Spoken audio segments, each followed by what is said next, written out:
நமக்கு நிறைய நமக்கு குரு கிருபை, சத் சங்கம், நாமா, இப்படி ஒரு வாழ்க்கையை பகவான் ஏற்படுத்தி கொடுப்பாராம். இது இவ்வளவு சுலபத்துல கிடைச்சு விடுறது இல்ல. நமக்கு இன்னைக்கு சகஜமா நம்ம வாக்குல பகவானுடைய நாமம் தாண்டவம் ஆடுறதுன்னா கோட்டி ஜென்மால பண்ண பாக்கியம் இந்த ஜென்மால பகவானுடைய நாமங்கள் நம்ம வாக்குல வருது அப்படின்னு பாகவதம் சொல்றது.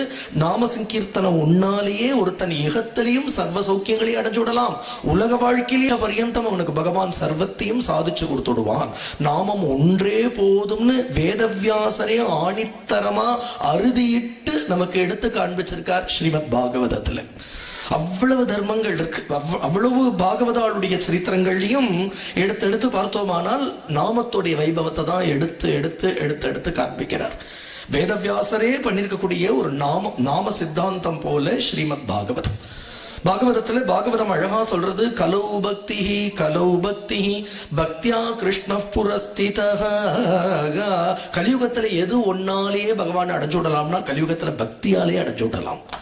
பாக்கி யுகங்கள்ல இருந்திருந்தாதான் தபசு பண்ணியிருக்கணும், இல்லைன்னா யாக